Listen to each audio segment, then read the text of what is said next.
अस्सलाम वालेकुम रहमतुल्लाहि व बरकातुहू। नहमदुहु व नसल्ली अला रसूलिहिल करीम, अम्मा बाद, फ़ऊज़ु बिल्लाहि मिनश शैतानिर रजीम।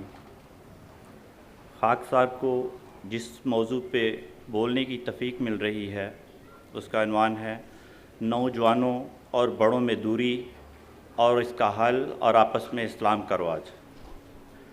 ये मौजू मेरे दिल के काफ़ी करीब है।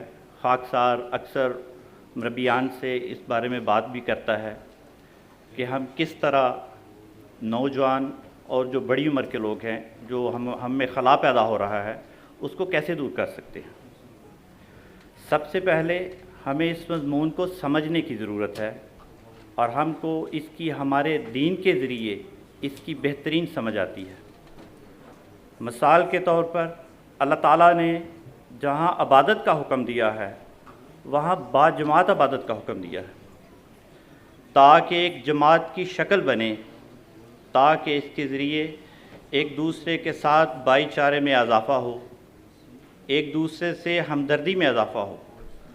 इसी तरह खुदा ताला ने इबादत का जो तरीक़ हमें समझाया है उससे हमें यही सबक मिलता है, यानी कंधे से कंधा मिलाकर नमाज़ पढ़ने का हुक्म मिला है। और वजह भी यही है कि जिससे आपस में प्यार, मोहब्बत और अकाई में इजाफ़ा हो।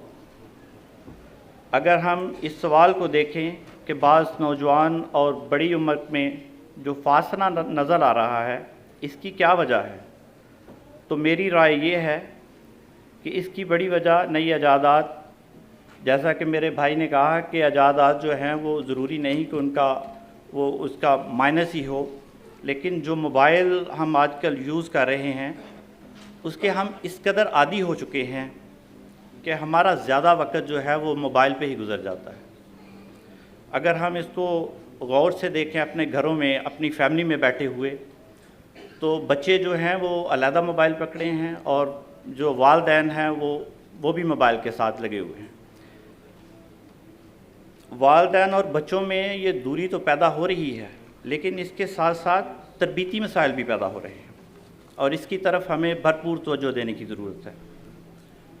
खाकसार जो दूसरी बड़ी वजह बयान करने लगा है कि बड़े अपने छोटों से उस तरह शफ़क़त और मोहब्बत से पेश नहीं आते और कोशिश करते हैं कि अपनी हर बात मुसल्लत करें छोटों पर, नौजवानों पर।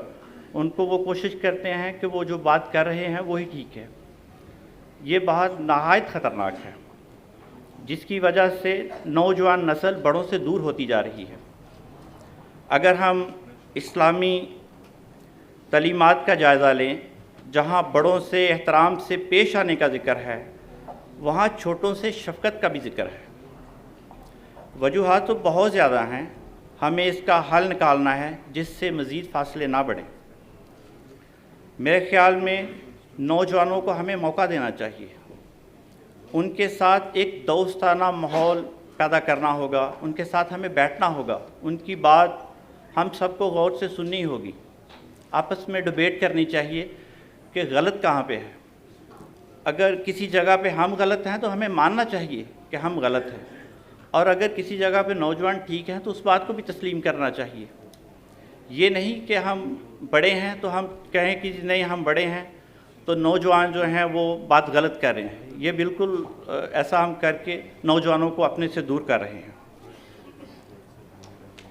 जिस तरह इस्लाम का आपस में अस्सलाम वालेकुम का रवाज जो है वो भी कम हो रहा है, तो हमें आज से ज़रूरत है कि जो हमारे बच्चे हैं, छोटे बच्चे हैं, जिस तरह अल्हम्दुलिल्लाह ये जलसा मुनक्कद हो रहा है और छोटे इजलासात होते हैं, अपने जुमे पे अपने बच्चों को लेके आएँ और उनको बाकायदा ये तरबियत दें, उनको बताएं कि बड़ों से सलाम करें, उनको अपना नाम बताएं।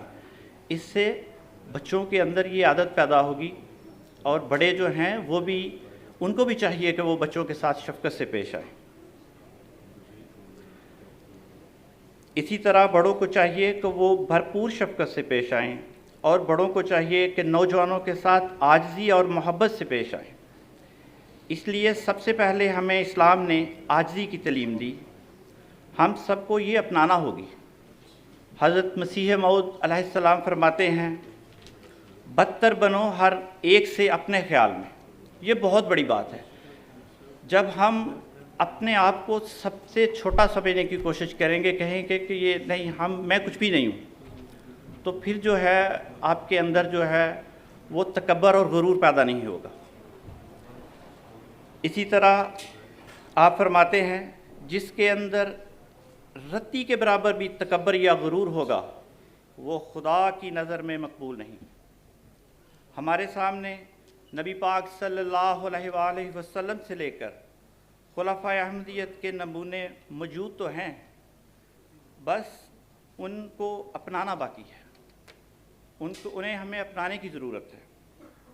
اسی طرح آپ فرماتے ہیں ہر گناہ کی جڑ ایک لحاظ سے تکبر سے پیدا ہوتی ہے، اسی سے ساری روحانی برائیاں نکلتی ہیں۔ میرے خیال میں اگر ہم عاجزی کو اپنا لیں تو ہمارے بہت سے معاملات آسان ہو جائیں گے۔ جزاکم اللہ۔